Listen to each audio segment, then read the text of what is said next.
We're going to continue with our theme. You know, listen, we can't lose fighting for my family. We're looking at Ruth chapter 2, verses 6 through 11. Ruth chapter 2, verses 6 through 11. And before we get into that, as we're going into this relationship, I want you to know tonight at 5 p.m., grown folks only. If you're grown, you can come. Leave the kids at home for us to be able to discuss and talk about relationship. Amen. Your questions will be anonymous. I'm going to say it again. Your questions will remain anonymous.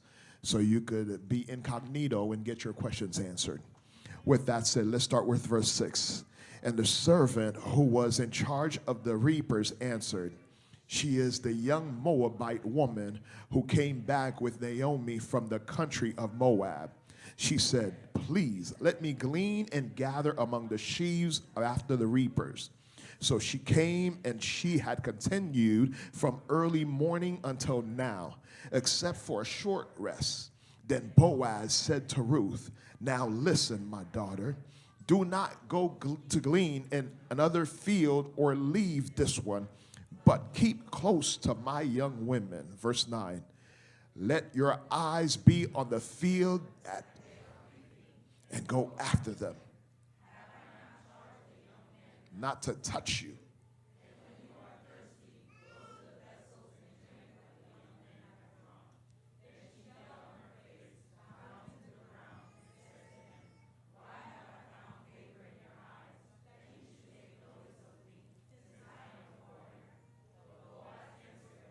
All that you have done for your mother-in-law since the death of your husband has been fully told to me, and came to a people that did not know before." Before you sit down, tell the person next to you, "Apple of my eyes." You may be seated. Apple of my eyes. Yes. Don't forget our dates for the church anniversary is September 23rd, 24th, and 25th. So last weekend of September, we'll be celebrating and dancing and giving God praise. I pray that the ark is the apple of God's eyes. I'm going to say that again. I pray that the ark is the apple of God's eyes. God has blessed me. This coming Tuesday, I will be celebrating my 19th year marriage anniversary. God has given me a woman that is the apple of my eyes. As Rick James says, well, some of y'all saved, y'all don't know about Rick James, but he mentioned that she is a brick house. And God has blessed me with that. Let me tell you, she is my heartbeat. When I see her, I still get a little bit of flutter in my stomach, you know. Yes. I preach differently when she's around than when she's not around.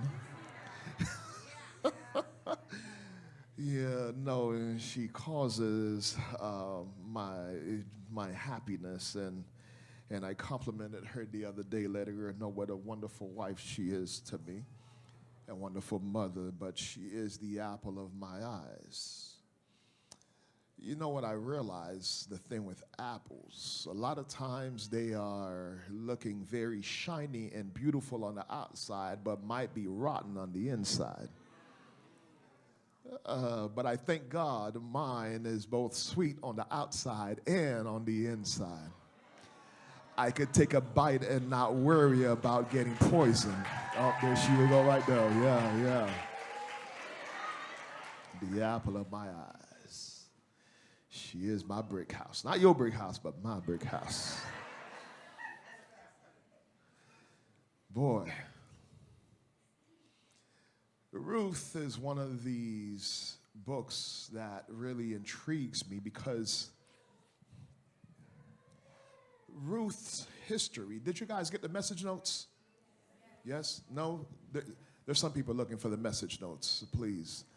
I don't want them to go to waste. Let's pass them out. I appreciate it, ushers. Y'all do such a wonderful job. They're coming.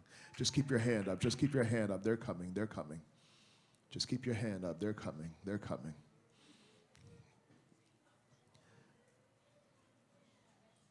I want you, just keep your hands up. They're coming. I'll wait for you. No problem. I'll wait for you. There you go. You got some more. Come on, come on. That's your husband. Yes. Yes. Got message notes. They're coming. They're coming. Praise God. Pastor Mark preached a powerful message earlier. And if you missed it, boy, you missed some wisdom. Because he gave a lot of it. Because he preached on wisdom. But boy, man, what a wonderful word. The Holy Spirit said at the end of July for me to help heal these relationships, some of these marriages that's happening, because I realized that's one of the toughest things in life is marriage. It could be sweet on one end, but it could be bitter too on the other. And if you're not careful, boy, boy, boy, you may taste the bitter end and leave it, never ever experience the sweet end of it. But what I want to tell you about Ruth is the fact Ruth's history started off very rocky and terrible. Do you know how Ruth's people came about? It's crazy. You've heard the story of Abraham. You've heard the story of Isaac. But really, Abraham's nephew came and was the origin of the people called the Moabites, where you have Moab. Ruth came from a group of people that started their whole family in ancestry, meaning they had sex with family members. Lot, his two daughters, got him drunk just so they could sleep with the father and had children by their father. The first son was called Moab, known as the Moabites. That's where the group of people came from. The second son, they named them Amnon, or Ammon, so to where that's where the Ammonites came from. So two groups of people that God detests, could not stand, hated, did not like them at all, could not stand them, told the children of Israel, listen, do not mess with these people. They are terrible people. They know, do not breed with them, don't hang around them, destroy them. But yet, you see Ruth, a Moabite, God still decided to use. Because I want you to understand there's no condemnation in Christ Jesus. Amen. When you come to Christ, old things have passed away. Behold, all things have become new. Your past can't define your future. I'm going to say it again. Your past will never determine your future when you are in Christ Jesus. Are you here with me, church? So if you're following with the notes, you know, it'll tell you that for you to understand in Romans 8 verse 1, there is no condemnation for those who are in Christ Jesus. Now, you may have been a thief, but that doesn't mean you stayed a thief. Are you here with me? You may have been an adulterer, but that doesn't mean that's what you are. Because a lot of times we want to attach what somebody did to who they are. That's two different things. I could have made a mistake, but that doesn't mean that's who I am. Are you here with me, church? Don't let anyone attach a stigma to you that's not you. I messed up, yes, but God has forgiven me. I did wrong, yes, but God has forgiven me. It's funny how God could forgive, but we can't. It's funny how God could wipe away sins, but we will never forget what somebody did to us. Listen, I understand there's some things that are, hurtful. There's some things that leave scars. But understand you can't continue to judge the person based on what they did. Because the person could have changed, renewed, been a new person. But yet here you are still looking at them like, yeah, I'm still going to hold my purse around you. Ruth went from being part of a despised nation to being the grandmother of David, who came from the bloodline of Jesus. That's crazy. Went from being despised, hated, to where now she is the grandmother of David, the man that God says, I see him a man after my own heart. Listen to me. It doesn't matter where you came from. Whether you came from Kingston, Jamaica, whether you came from Riviera Beach, Florida, whether you came from, Port-au-Prince, Haiti. It doesn't matter. All I know is once you come in Christ, your old sins are gone. Once you come in Christ, you're no longer the same person. Once you come in Christ, you are a whole new different creature. So don't let anyone condemn you for who you're not anymore. Somebody say, I'm not that anymore. Ruth, her husband dies. Her husband dies and decides that she is going to follow her mother-in-law and told her mother-in-law, wherever you go, I go. Your people will be my people and your God will be my God. Amazing. Didn't know what was going to happen, but left her mom's house, left her house, left her family to follow her mother-in-law because she felt that connection with her. It's amazing to me how some of us have in-law problems. We can't stand our in-laws. My mother-in-law, my father-in-law, my brother-in-laws, my sister. Ooh, I don't like them. Really? But they're yours. I could understand you didn't have a choice to be born into a family, but you chose to get into that family. Are you here with me, church? Ruth loved Naomi as if it was her own mother.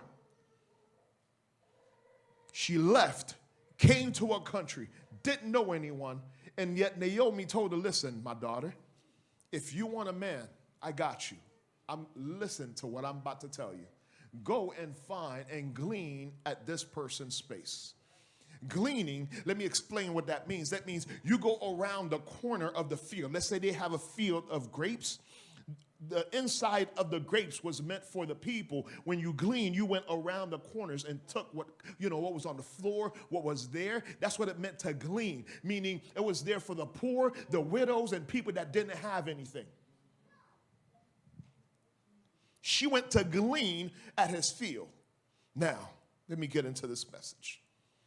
Because I want you to understand, fellas, love is the language from man to woman. Respect is the language from woman to man. I'm going to say that again. Love is the language from man to woman. Meaning, listen, for you to be successful, you have to learn to love the woman, to care for her. She has to see it, she has to hear it, and she has to feel it.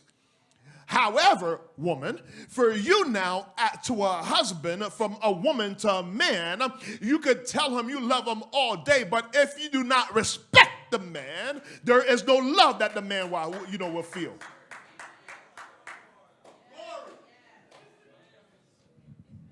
It's crazy. Because a lot of us, we say, oh, I love him, but you don't respect them. No, you don't love him. If we're honest, no woman will ever love who she doesn't respect. Ladies, am I telling the truth?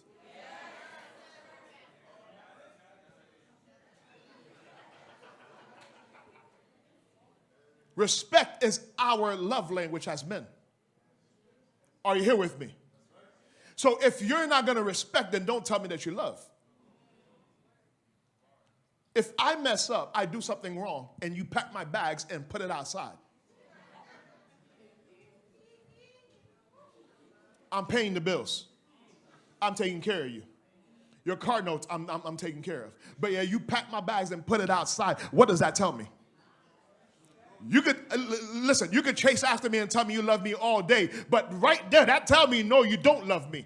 Because there's no respectful woman that loves a man that's going to do that. Oh, Lord Jesus, help me, Lord God. They're going to be upset with me today, Lord. Give me strength.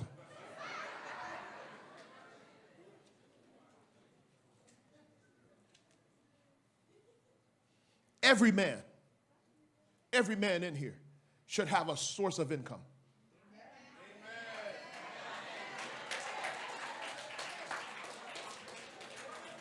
Boaz was the boss of his field.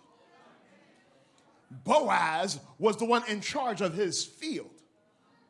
Every man should have a source of income for you to have a roof over your head that you're responsible for, and understand this. Because a lot of times, boy, you saying I'm a man, but all you got is a metro bill.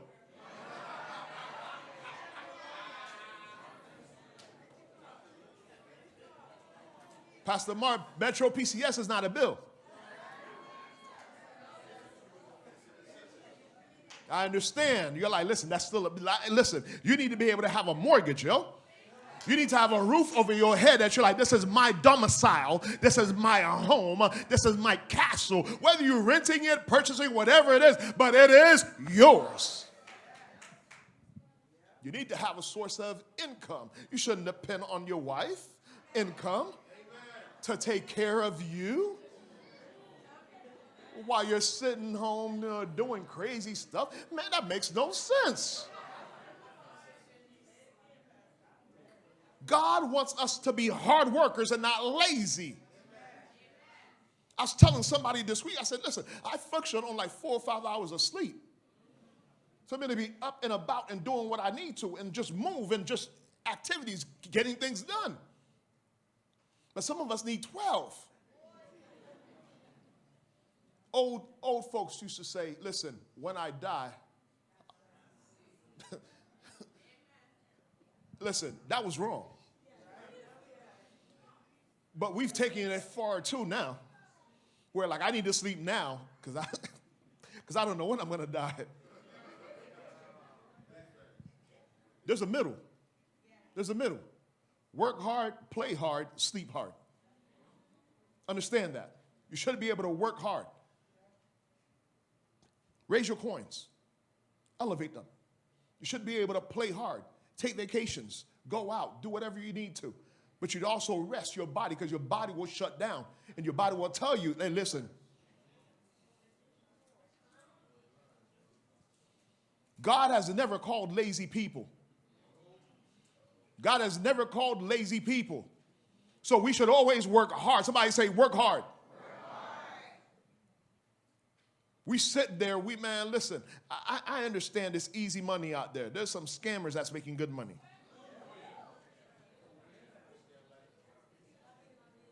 But you can't scam all day. Sooner or later, scamming is going to catch up to you. So you have to be able to have something that you could do with your hands. There are days I envy my brother-in-law because he's able to do things with his hands. Me, I have to go pay people. Like, I envy him. I had to fix the sprinkler system, the other day. It took me like 2 days, man. I'm sure if he showed up, it would have been like an hour ride. That's it. I was like, listen. It's like it hurt my hand, my soft hands. I was like, oh. But understand, God has called us for us to work hard. The Bible even told Adam that it's by the sweat of your brow shall you eat. Shall the ground give unto you. Some of us want stuff for free and not really work for it. Listen, this generation right here, I believe y'all call Generation Z? X? Y? Which one? Okay. Man. I wonder if that Z is, capitalized and the L and the A. Man. Because you guys don't want to work hard for anything. You guys don't even like being in the sun. It's too hot out there, man. Oh, my God. I'm like, get out here. When the men have car wash, listen, it's the older guys that's out there at times, the ones that's in their 30s, but the earlier 20s, they're like, listen, this is too hot. I said, man, you too pretty. Come on, get out here. Your wife is looking for you as a man to protect her and her offspring from people and things. That's your job as a man. For you to protect your spouse, your wife, and your children. There's some crazy stuff happening out there. There's some crazy people out there. And there's some crazy things out there. You need to be able to protect your spouse and your children from the stuff that's out there. Look at how Boaz protected the woman that he was about to fall in love with. He liked her, didn't let her know that he liked her, but yet he acted like he liked her without saying that I like you. That went over your heads. Because look what he did. He went and told his servants, hey, look, you see her right there? When she comes, don't touch her. Did you catch that? He told the servant, you see her? don't touch her. That tells me that there may have been instances where the servants kind of saw the damsels like, ooh, okay, let me mess with it. But he looked as a boss. He went to them and said, hey, this one right here, don't touch her. Listen to me, fellas. Every one of your friends should respect your woman. And if they don't respect your woman, you need to check them. Oh, okay. You need to check them. Hey, bro, that's, nah. Pull back, fall back, fall back. Fall back. No, you're out of pocket.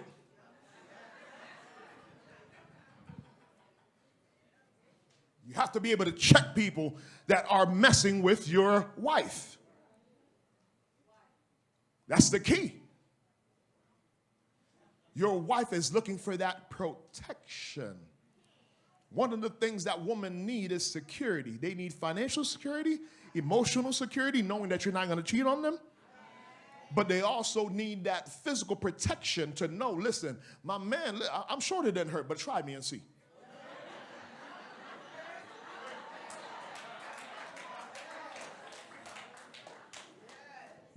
Try Jesus.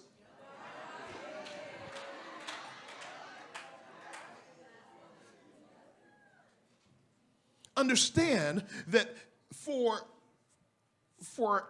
Ruth to captivate Boaz, it's an amazing love story to me.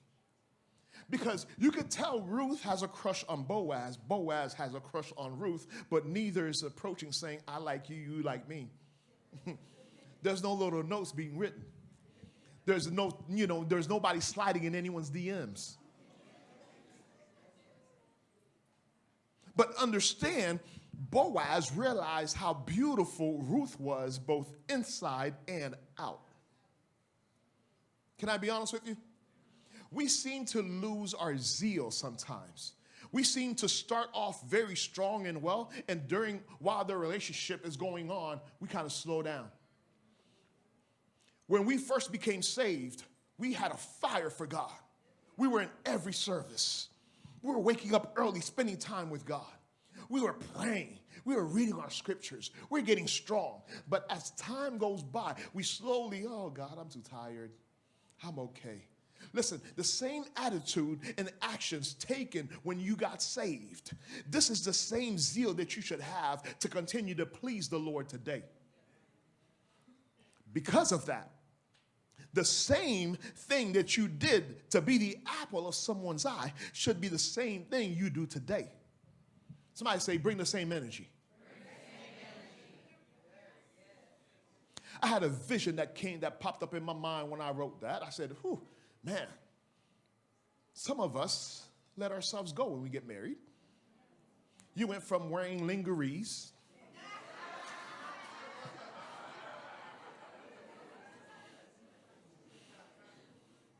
to putting on just muumuus, just roaming around the house, just.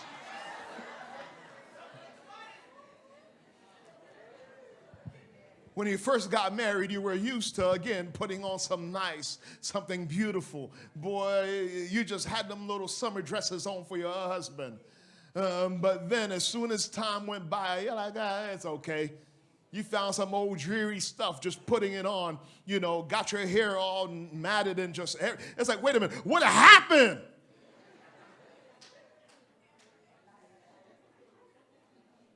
But some of us fellows, we do the same thing.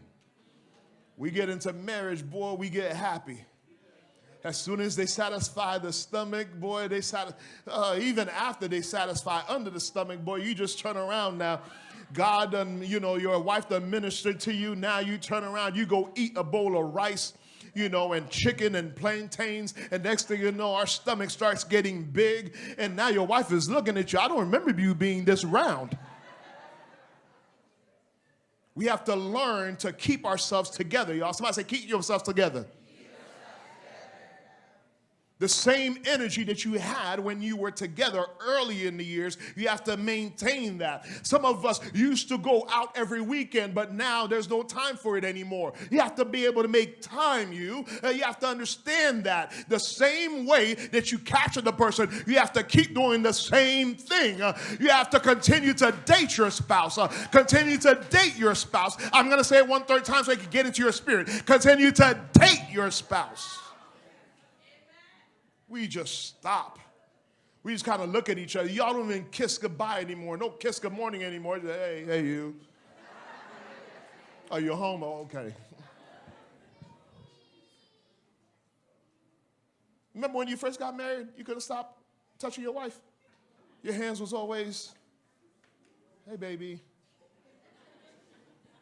Now when she comes sit next to you, it's an annoyance. Oh, God, it's too hot. Leave me alone.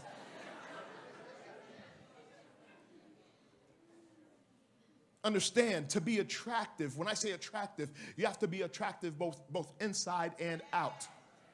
Some of us have beautiful outside. You are beautiful. My goodness, man, you are handsome. Woman, you are beautiful. You got your face beat. You got your waist snatched. Let me tell you, you don't even need a BBL. You got that.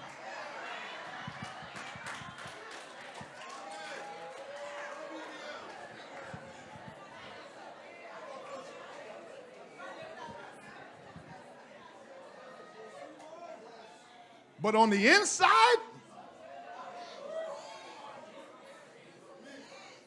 there's a demon in there. What comes out your mouth? Like, you have to be attractive both inside and out. I've seen some great men with better physiques, great physiques. I'm like, yo, you're going out on a date, just leave the woman behind. Come on now, let's go. If I had your physique and come on, baby, I'll carry you. Let's go.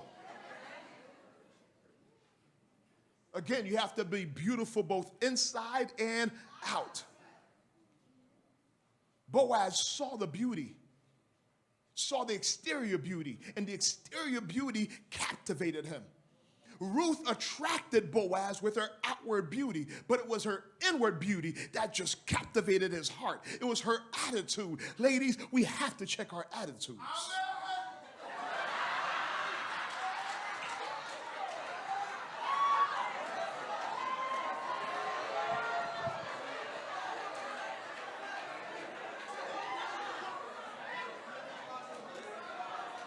It is a must. You look beautiful. You are fine. God has blessed you with the nice Coca-Cola figure. You are it. But yet as soon as you open your mouth, it turns every man off. We have to be beautiful both inside and out. But fellas, you too.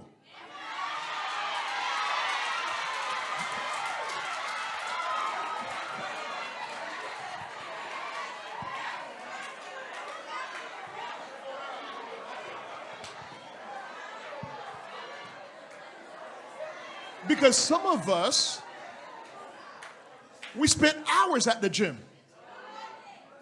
You guys look good. Your chest is pumped. Ugh. Your legs not so much, but your chest are good.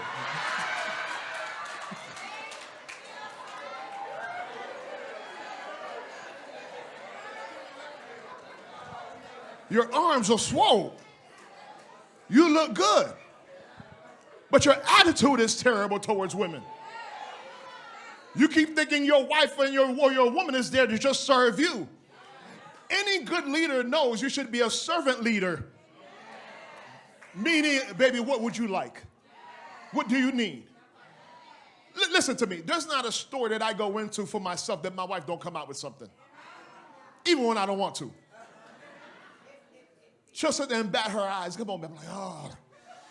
How much are the shoes? Understand that you can't be just handsome and good looking, have a nice body on the outside, but on your inside, you're weak.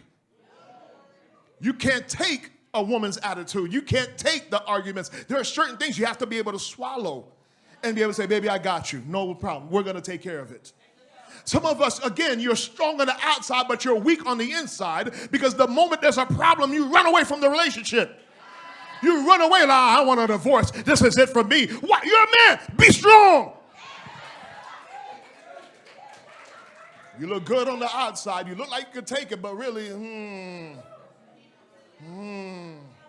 You know what I realize about a lot of our men? We can dish it, but we can't take it. We have to be able to do both, y'all. You have to be able to do both. I told you last week, you have to be able to speak sweet to your wife. And if you want her to learn to speak sweet to you, you got to speak sweet to her. But in the community, you have to be mindful because of your speech and your conduct. You know why? Because someone is always watching. You guys are beautiful. Y'all look good. Understand, there's always somebody checking you out to make sure they don't see a ring.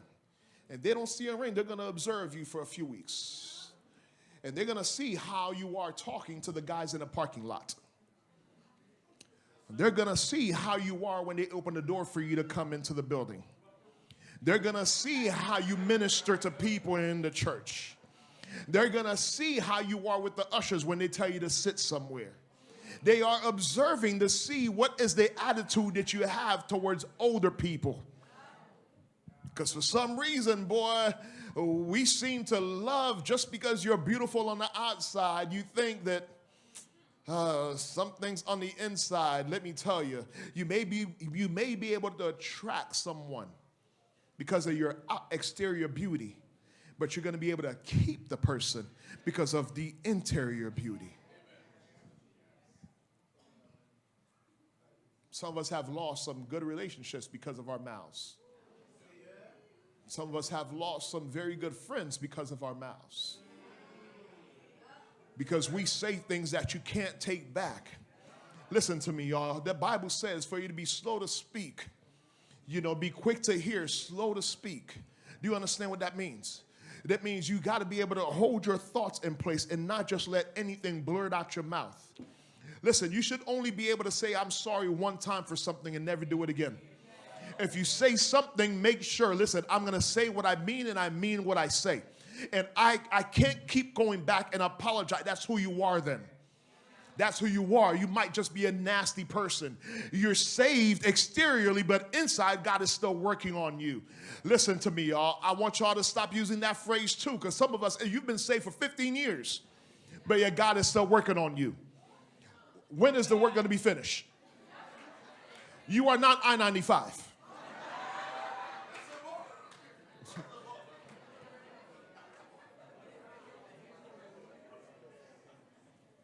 I need you to be beautiful both inside and out. Are you here with me, church? Beautiful both inside and look at how Boaz approached Ruth. And look at how Ruth approached Boaz. Ruth was very down to earth. What you have to realize, Boaz fell in love with Ruth even before he even spoke to her because of the reputation that he heard about her. He said, I've heard the way that you treated your mother-in-law. I saw and I heard how you treated your in-law, your mother-in-law. Because of that, I was intrigued by you, and I definitely wanted to meet you. Some of us, our reputation are bad out there. Because you've done some stuff. But understand, as I said earlier, there's nothing that God can't change. There's nothing God can't change. God will send you your bow. God will send you, your beauty. But you have to understand there's certain things about you and admit, listen, it can't be like this anymore. I can't continue down this route. You have messed up some great relationships, and it's time for you to repair yourself. I'm not talking about looking at the other person, because at times we like to blame the other person in the marriage or in the relationship, saying it was their fault. But at times you got to look in the mirror and say, what have I done? What did I do to put me in this position? Do you understand this? What did I do to put me in this position? I will continue to say this, and I will say it again. You have 5 fingers. Anytime you point it at somebody, you've got 3 that's pointing back at you, saying, well, what about me? And once you take accountability, then you could start healing. I'm going to finish with this thought. Some of us don't need to be in a relationship right now. Pause. Work on yourself. Grow. Do something. Understand who you are. Some of us jump from one relationship to the other and you still have not been healed. You're just using the same person over and over again. It's your first husband, it's your first wife, A, B, C, D. It's just a different version because why? You're still the same you.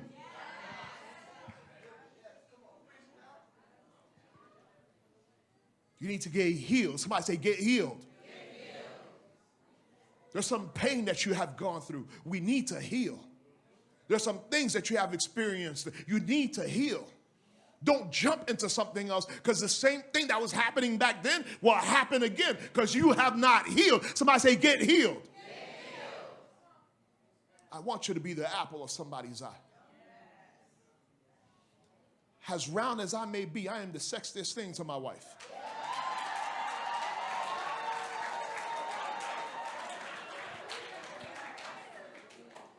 I am the apple of her eyes. Do you understand this? When I get my hair cut and come home,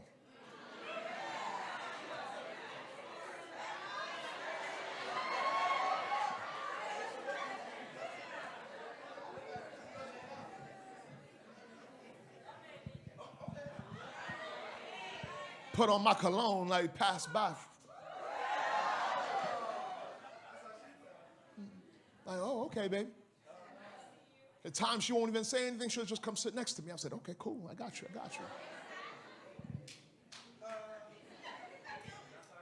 Come on under. But understand,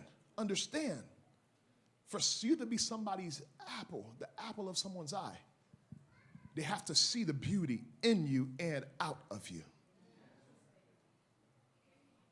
Today, church, I've showed you how to be somebody's beauty. Can you really be that? Can you really be that? We're going to go into prayer. Is that okay? There's an old hymn that goes, Jesus is all the world to me. My life, my joy, my peace. He is my strength from day to day. Without him, I would fall. When I am sad, he makes me glad. Do you believe that? No other one can cheer me like this. Do you believe that today? I want you to understand, even if you're single, if you're married, God has got your back. You just got to trust him. Tell the Lord to work on me. Some of us have been asking God to change our spouses. And God is saying, no, I need to change you. It is crucial. It is crucial for you to be the apple, not only of your husband's eyes, but of God's eyes. For you to be a believer in Jesus, to trust him and believe in him and know that he's going to take care of you. Listen, you're in your 30s right now. You're not married and you're like, listen, Pastor, time is passing by and I feel like my time is, listen, God has a plan in place. You never know when he will show up and show out on your behalf. You're in your 40s like, I don't know, I don't believe in love anymore. Listen, there's nothing impossible for God. God could bring you a bow around and you just, sweep you off your feet. You're like, there's no women out there, they're no good. And God has someone special in place for you. You know what I realized about God? When we think that we're just it, God's like, I got 7,000 that haven't bowed their feet, their knees to Baal. When we think we're all alone in it, and God's like, I got you. I've got a whole lot more in store. Listen, God is manufacturing, preparing, setting up, making sure that the person that you like is coming along, and he's got them for you. All you have to do is be patient and wait on the Lord. Let me get the lyrics up, please, to be able to go into this worship. I want you to understand what God is about to do. I want you to understand what God does. I want you to understand how he blesses you. Are you here with me, church? Thank you guys so much for watching our YouTube videos. Please help us spread the gospel by subscribing and sharing the video with your friends and family. May God bless you.